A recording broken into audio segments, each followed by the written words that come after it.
So he's talking here about happiness now. So on page 85, he says,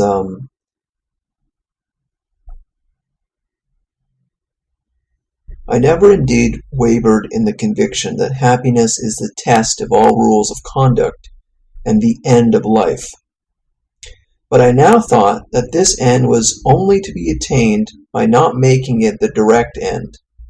Those only are happy, I thought, who have their minds fixed on some other object other than their own happiness, on the happiness of others, on the improvement of mankind, even on some art or pursuit, followed not as a means, but as itself an ideal end. Aiming thus at something else, they find happiness by the way. The enjoyments of life, such was now my theory, are sufficient to make it a pleasant thing, when they are taken en passant, without being made a principal object. The only chance is to treat not happiness, but some end external to it, as the purpose of life. And then he says, this theory now became the basis of my philosophy of life. So, of course, Aristotle had this idea that happiness was what we pursue in life, because it is the only thing that we don't pursue. It's the only thing that we don't pursue for another end. I don't know if Aristotle was then saying that happiness is the purpose. He was only saying that happiness is the only thing that isn't something on the way to something else. But that doesn't mean that happiness is necessarily directly pursuable. What John Stuart Mill is saying is true, that to arrive at happiness, you really have to do something else. There's no machine you can push a button in and then you get happiness. There's something you do, and happiness is kind of an aroma of a good life. Even Aristotle, I think it was a debate. I don't know if it was a Socrates. I don't know if Socrates discussed it, but it was something about could a dead man be happy? But it was something like that. But it was about happiness is not something that you arrive at. It is not as if someone gets to a certain point in their life and then, oh, I've reached happiness. Oh, I'm there now. I've made it. I've done the amount of things I need to do, and now I'm happy, and that's it. That happiness is not that at all, but it's something that is an ongoing process. It is I guess you could call it an emotional state, but how does it get there? There's a philosophical basis to emotions, and the Aristotelian, I think, or I can't remember if it was Socrates or Aristotle who discussed it, but happiness is something that you can't obtain, but you're working towards, and you enjoy along the way, as John Stuart Mill is saying here. On page 96, he does discuss induction, which I'm not going to talk about, but I think it's a very important and still grappled with today, the problem of induction, that philosophical problem.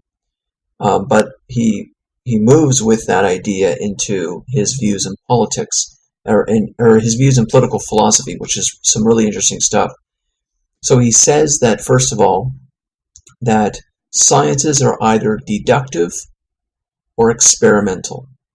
And what he means by that, a science is either deductive or experimental, according as, in the province it deals with, the effects of causes when conjoined are or are not the sums of the effects which the same causes produce when separate. So he's saying that science is experimental because when we're looking for causes, we have to use experiments to test reality and to discover what causes do in certain circumstances. A deductive science is when everything follows from something else. There's no need to experiment because we know what will follow. We're not worried about the cause and effect because we already know. The experimental method requires all kinds of, in a sense, a kind of pragmatism, all sense of testing, all kinds of context, it's very hard to control the environment. John Stuart Mill says that political philosophy must be deductive. This is his reasons. He says that both Macaulay, some person, and his father were wrong. The one in assimilating the method of philosophizing in politics to the purely experimental method of chemistry, while the other, though right in adopting a deductive method, had made a wrong selection of one, having taken as the type of deduction not the appropriate process, that of the deductive branches of natural philosophy, but the inappropriate one of pure geometry, which, not being a science of causation at all, does not require or admit of any summing up of effects. Okay. Anyways, so what his conclusion is from this thought process is on the bottom of page 97. He says, the government is always either in the hands or passing into the hands of whatever is the strongest power in society, and that what this power is does not depend on institutions, but institutions on it. That any general theory or philosophy of politics supposes a previous theory of human progress, and that this is the same thing with a philosophy of history. So you see this deductive method of, and you could even look at it in terms of the basic branches of philosophy, that there's a structure involved here, and our politics cannot be out of just invented. It is based on other things. A philosophy of politics should be based on who we are as a species. It should be based on the kind of reality that we live in. And that doesn't mean the culture. That means metaphysics. So, in a sense, a philosophy has a structure, and politics is part of the structure and not a primary part.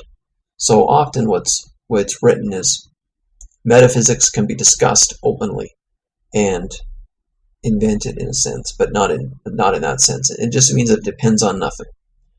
Epistemology in the same way. Those two aspects of philosophy derive in ethics. Ethics is only meaningful if we have an understanding of the world we're in, which is metaphysics in terms of reality, and epistemology in terms of how can we be certain about what we know about ourselves or the world. How can we get a grasp on reality to survive, that kind of stuff. Then you get ethics. What should I do? Only from those other considerations can you discuss what should I do. From an ethics, then you can discuss a politics. Then it makes sense to discuss how should I live with other people. What's a proper government? Only with an ethics can you discuss a politics. And that's what John Stuart Mill, he doesn't say it in those words, but he's saying that there's a definite structure here, that it's a deductive process in a sense that politics, what that means is that politics depends on something else. On page 99, I'll just mention briefly, he kind of mentions a danger that can happen in politics. He says that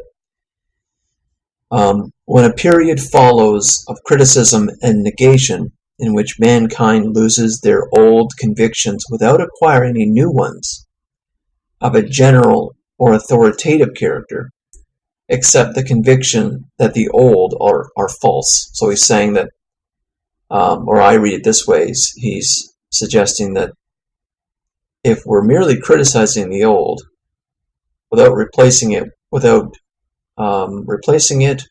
or without offering something new that is agreeable,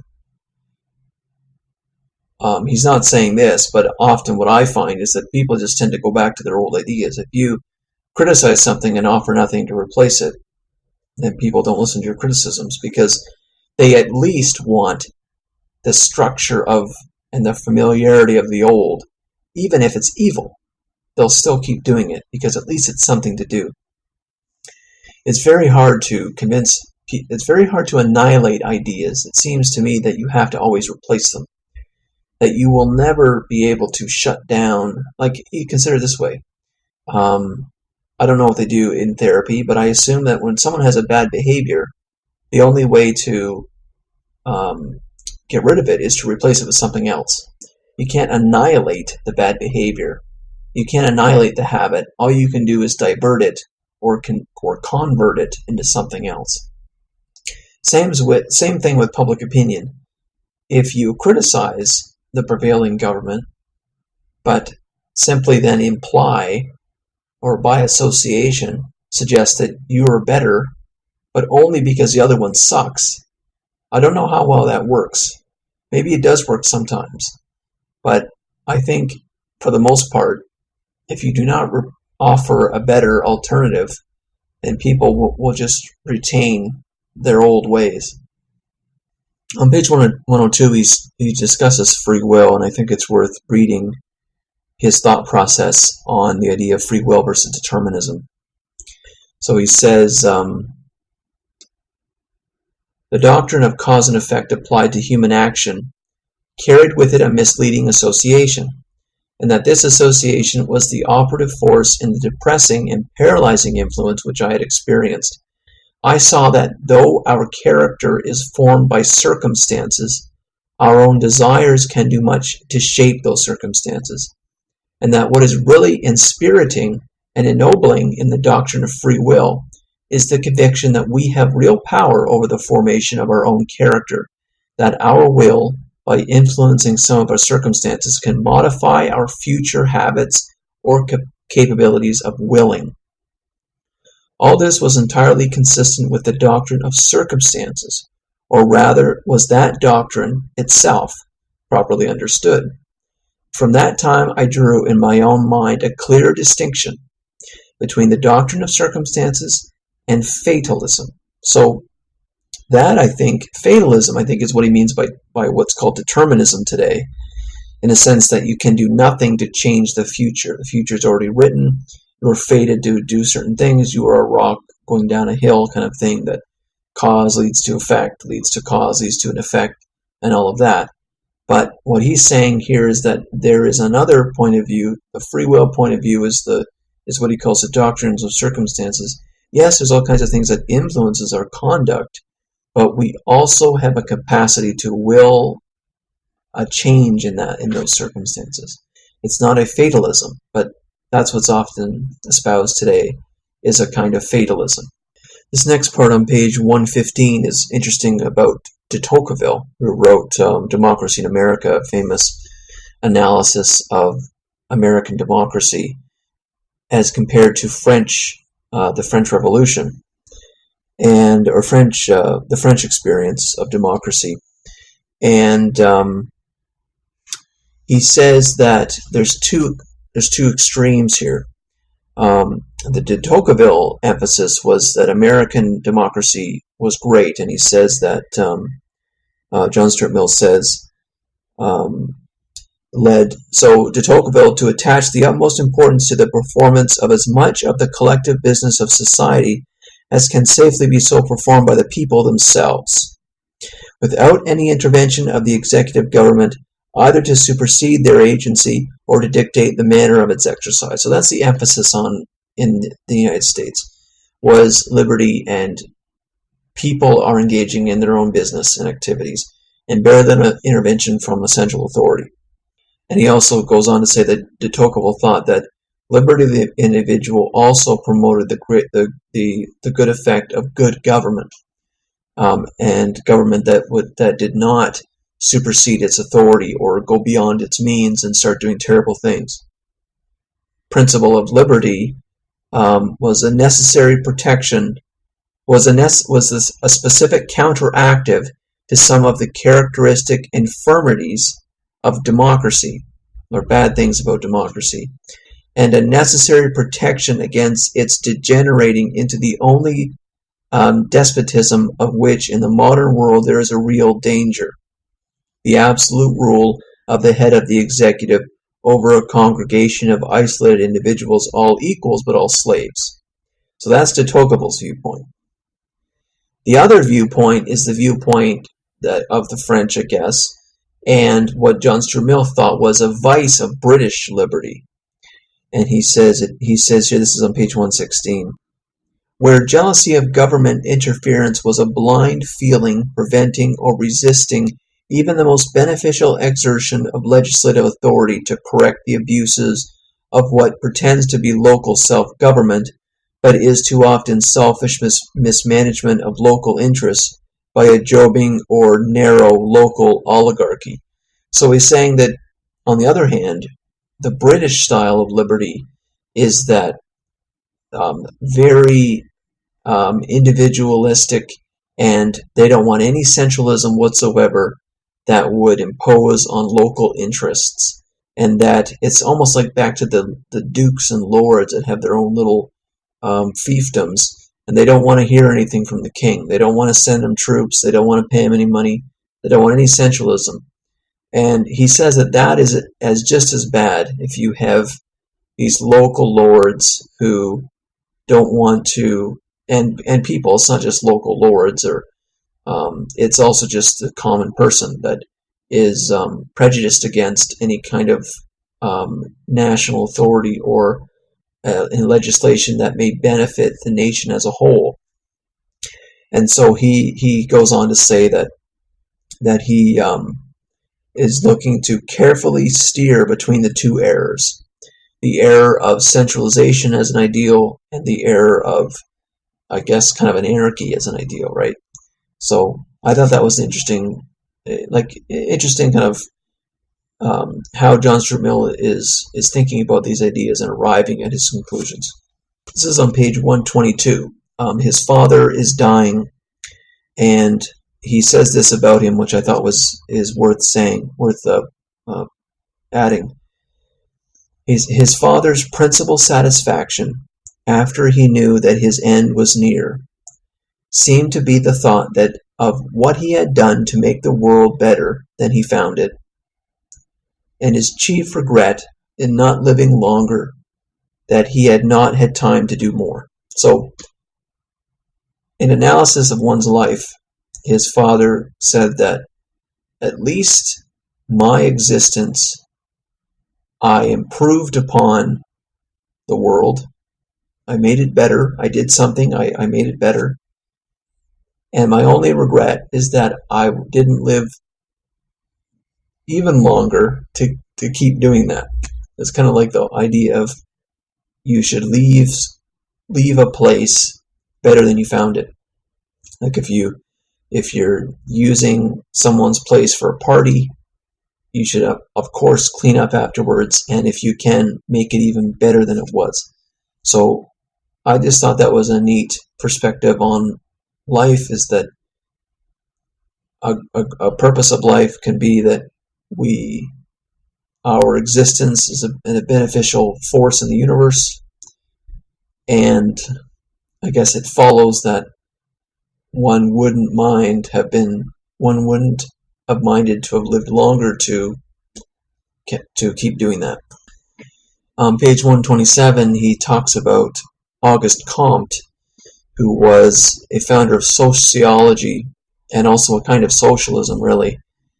And he really reels at those ideas. He despised those ideas, and yet, well, they were part of his thinking, but his education, his looking into these political ideas, but he really did not like them. And he says that he thinks it was weird that, he thinks that it would happen that at one point religion would cease to be the power in politics. And he thought it was strange that some people thought that then philosophers would take over as despotic leaders and set the tone for societies. He thought that was equally as bad as, he calls it a corporate hierarchy of philosophers, something like that. He saw that as equally bad as the previous theocracies, where Catholic Church kind of ruled. He says a corporate hierarchy.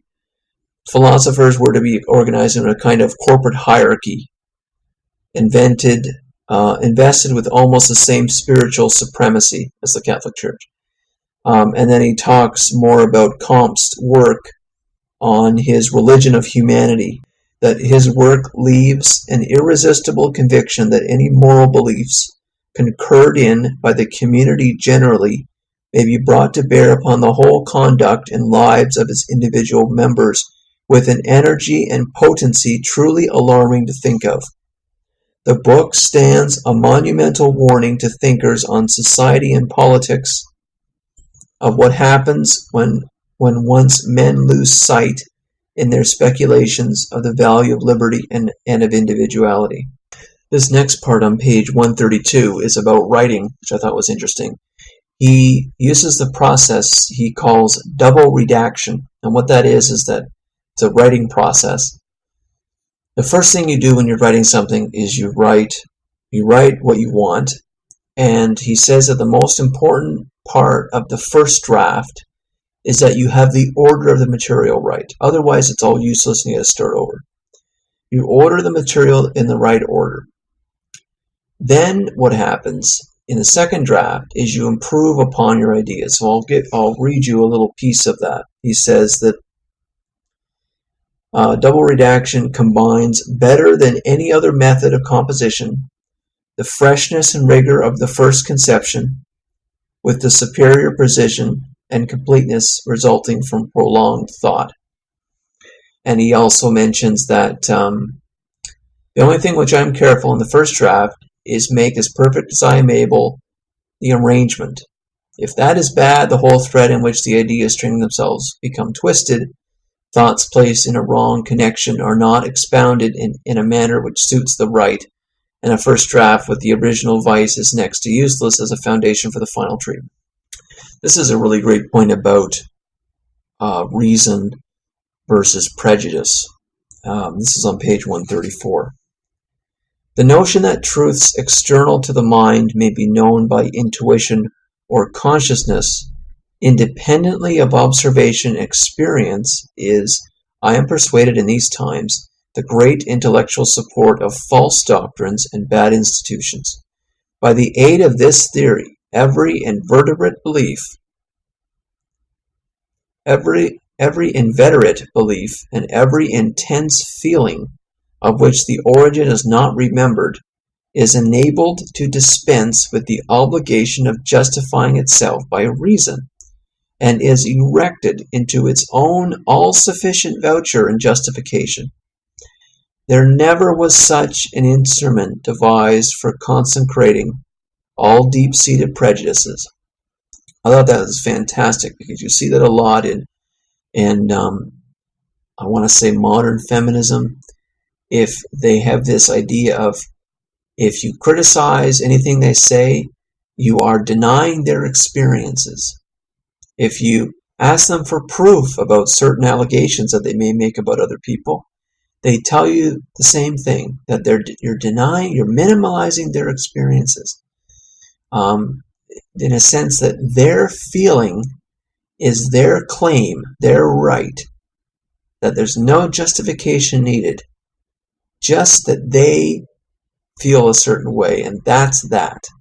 So John Stuart Mill does away with that, and I remember I discussed this earlier too, that these things need a justification. What is their significance? What doesn't matter? And so I thought that was a great point. He says that never was there a way of maintaining deeply seated prejudices than giving people carte blanche to anything that they feel or make up that they're feeling is somehow sacred and not to be questioned.